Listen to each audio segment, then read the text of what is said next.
सावर रे मना भाग 19. आता जे तेथे कस्टमर होते तेही हातात असलेली कॉफी स्नॅक खायचे थांबले होते आणि स्वरा ती डोळे मोठे करून पाठकडे बघू लागली. जे आहे ते तेथेच ठेव आणि दुसऱ्या कामाला लाग. सगळे त्यांच्या आवाजाने डिस्टर्ब झालेच आहेत. हे जाणवल्याने त्याने हळू आवाजात तिला सांगितलं. पण आता स्वरा हट्टालाच पेटली होती. तिच्या मनात राग होताच कालचा आणि आज देखील त्याने तिला शिक्षा दिली. मग काय ती देखील हट्टीच होती. स्वरा म्हणाली, नाही सर, हे माझं काम आहे ना, मी हे असं अर्धवट ठेवू शकत नाही. असं म्हणून ती पुन्हा मापने पुसू लागली. तुम्ही तुमचं कंटिन्यू करा. पार्थ ती काही ऐकत नाही म्हणून जे कस्टमर बघत होते त्यांना बळजबरी स्माईल करून म्हणाला. पण आता त्याचा ज्वाला फडकलेलाच होता. ती चक्क त्याला नाही म्हणालेलीच होती. पण त्या दोघांनाही हे समजलेलं नाही की दोघेही एकमेकांवर हक्क दाखवू लागलेलेच होते. पार्थ म्हणाला, स्वरा, तू हे येथेच थांबणार आहेस की नाही? मी तुला लास्ट विचारतोय. त्याने तिच्या जवळ जात हळू आवाजात म्हणाला. तिचे हात थांबलेच होते, कारण आज पहिल्यांदा त्याने तिचं असं एकेरी नाव घेतलं होतं. पण ती लगेच भानावर आली आणि पुन्हा हसू लागली. इकडं ती काही ऐकत नाही बघून याचा राग आता पराकोटीला गेला होता. ती क्लीन करण्यात लागलीच होती. त्याने तिच्याकडे रागात पुन्हा एकदा पाहिलं आणि ताळताळ पाऊल टाकत केबिनमध्ये गेला. स्वराने तो गेल्यावर मोठा श्वास घेतला. तिला त्याच्या रागाची जळ मनापर्यंत पोचलीच होती. पण आता तिला धीट राहायचं होतं. एकतर्फी प्रेम हे कधीच परिपक्व नसतं हे तिला देखील समजलेलंच होतं. म्हणून ती आता सगळं बाजूला ठेवून कामांवर फोकस करत होती. तिचं सगळं क्लीन करून झालं. तिने वॉशरूममध्ये जाऊन हँडवॉश केलं आणि पुन्हा कस्टमर आहेत का तेथे जाणार तितक्यातच ती एका बाजूने आत ओढली गेली. तिला ओरडायला देखील भेटलं नाही, कारण तिचं तोंड दाबलं गेलं होतं. तिने मान वर करून पाहिलं आणि सुटण्याचा प्रयत्न करतच होती की तिचे डोळे पुन्हा मोठे झाले, कारण पार्थने तिला आत ओढलंच होतं. ती ओरडायचा प्रयत्न करत होती. त्याने तिचा एक हात मागून दुपटून भिंतीला टेकवत होता आणि तिच्यावर भार टाकत तिला लोक करत दुसरा हात तिच्या तोंडांवर होता. पार्थ म्हणाला, शांत, ओढू नकोस. असं म्हणणं त्याने तिच्या तोंडांवरचा हात काढला. तसा तिने मोठा श्वास घेत पापण्या खाली केल्या. आधी ती घाबरली होती, पण आता तिला राग आलेलाच होता त्याचा. तू असं करू शकतो. Look at me. ती त्याच्याकडे बघत नव्हती. तुला सांगितलेलं समजत नाही का? माझ्याकडे बघ. पण ती काही पापण्यावर करून बघत नव्हती. I side look at me असं म्हणून त्याने बाजूला भिंतींवर मूठ मारली. तिने दचकून मान वर केली. आता तिचे डोळे त्याच्या डोळ्यांशी भिडले होते. तो एकटक तिच्या डोळ्यात बघत होता. ती देखील बघतच होती. पण आता ती विचार करत होती, आता अजून काय अपमान करणार आहेत हे माझा, मला शिक्षा देऊन. माझा अपमान करून यांचं मन भरलं नाही का? मगाशी मी तुला ते काम स्टॉप करायला सांगितलं होतं ना, मग तू माझं काहीच न ऐकता मला इग्नोर केलंस. तुझी हिंमत कशी झाली माझ्यासोबत असं वागायची? तो तिच्या दोन्ही डोळ्यात बघत म्हणाला. अजूनही त्याने तिच्या मागे दुमडेला हात सोडलाच नव्हता आणि पुन्हा त्याचा तोच टोन ऐकून आता तिने रागातच जोर लावला. त्याने मागे दुमटलेला हात सोडवत आणि त्याला धक्का दिला. झालं कल्याण. ही तिची चौथी वेळ होती त्याला धक्का देण्याची. स्वरा म्हणाली, तुम्ही लांब राहून बोला माझ्यासोबत. ती ते पूर्ण बोलतच होती की त्याने तिचे मागून केस पकडत तिचा चेहरा त्याच्या जवळ केला. बिचारी त्याच्या या कृतीने ती आता घाबरलेलीच होती, कारण त्याचे हे रूप ती पहिल्यांदा बघत होती. पार्थ म्हणाला, हे लास्ट होतं. पुन्हा मला जर तू धक्का दिलास तर. असं म्हणून तो तिच्या ओठांकडे झुकू लागला. तिचे गुलाबी ओठ आता थरथर करत होते. तो तिच्या ओठांकडे बघत होता. आज पहिल्यांदा त्याला स्वतःच्या आत काहीतरी होत असल्याची भावना वाटत होती. आता त्याच्या ओठांवर त्याला पापण्यांची ओघळ दिसली. त्याने तिची नजर तिच्या डोळ्यांकडे घेतली. तिच्या डोळ्यात पाणी होतं. तिच्या डोळ्यात पाणी बघून त्याने तिला सोडलं, पण राग होताच त्याला. त्यामुळे सोडताना देखील त्याने तिला मागेच पुश केलं होतं. ती भिंतीला टेकून रडत त्याच्याकडे बघत होती. त्याने आता तिच्याकडे पाठ केलेलीच होती आणि कमरेवर दोन्ही हात ठेवून वर सिलिंगकडे बघत तो राग शांत करत होता. स्वरा म्हणाली, मी चुकी केली तुमच्यावर प्रेम करून. खूप मोठी चुकी. पण प्रेम हे चुकी बरोबर समजून होत नसतं. तुम्हाला असंच वाटतं ना की मी तुमची श्रीमंती बघून तुमच्या जवळ यायला बघते, पण मी तर तुमच्या आवाजांच्या आणि मग तुमच्या प्रेमात पडले. या श्रीमंती आलीच कुठं सांगा मला?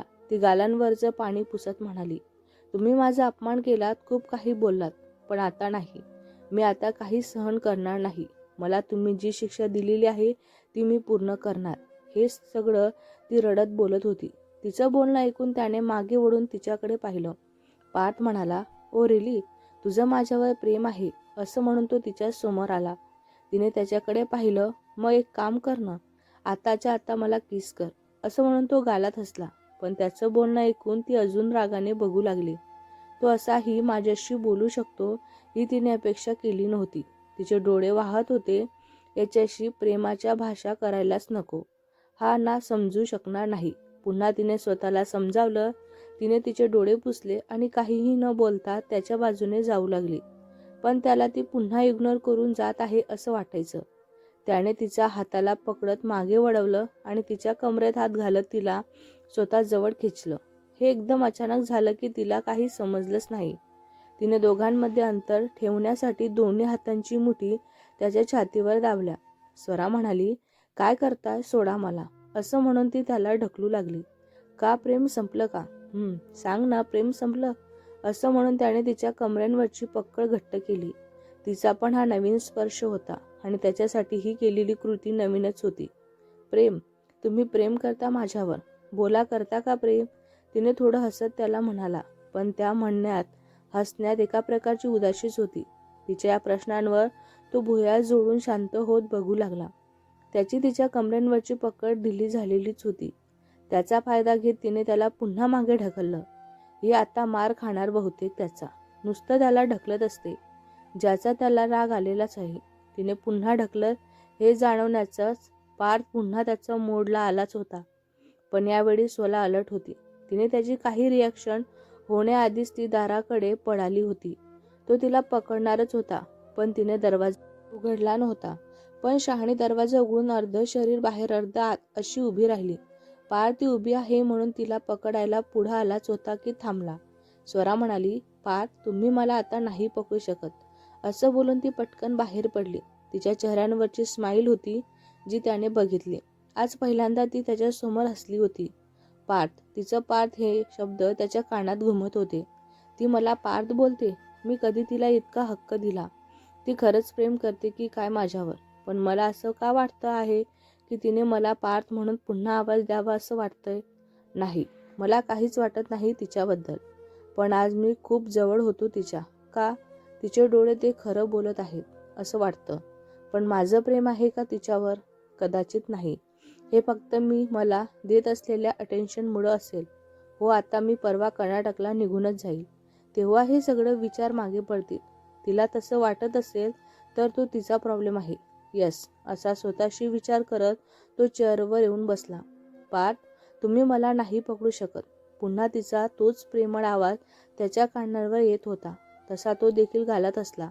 तिचं ते बोलणं त्याला खूपच गोड वाटत होतं. त्याने आता तोंडांवरून हात फिरवून एक कॉफी मागवली आणि कामाला लागला. पार्थने स्वराला रागाच्या भरात शिक्षा तर दिली, पण आता त्याला स्वतःलाच त्रास होत होता.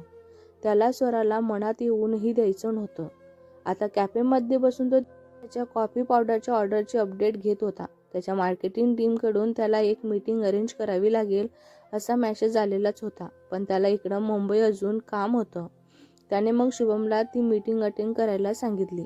कारण शुभमचं 2 दिवसांनी कर्नाटकमध्ये गावी सध्या पद्धतीने लग्न होणारच होतं. तो विचार येताच त्याच्या मनात त्याने अण्णाला बोललेले शब्द आठवले आणि त्याने शुभमला कॉल लावला.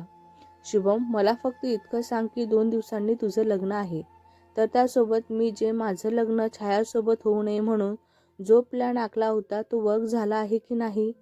त्याला खात्री होती की छाया मळाची छाटणी काय, त्या मळ्यात पाय देखील ठेवणार नाही आणि अम्माने पण तिला तिची खरी जागा दाखवलीच असेल. शुभम म्हणाला, हो भाऊ, प्लॅन वर्क झालेला आहे. तुला तिच्याशी लग्न करावं लागणार नाही.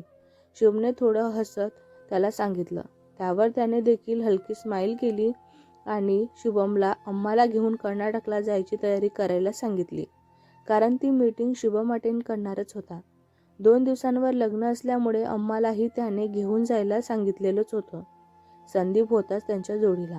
पण संदीपला मुंबईमध्ये थांबून मनवायला लागणारच होतं, कारण तो शुभमसोबत जायला बघणार हे पार्थला माहीत होतं. तो होता सगळ्यांचा लाडका. पार्थने मॅनेजरला बोलवून घेतलं आणि स्वराची ड्युटी पुन्हा सर्व्हरच्या जागेवर करायला सांगितली, कारण त्याला मगाशी कस्टमरची नजर सर्व काही त्रास देत होता. ते का ते त्याला समजतच नव्हतं. भेटूया पुढच्या भागात.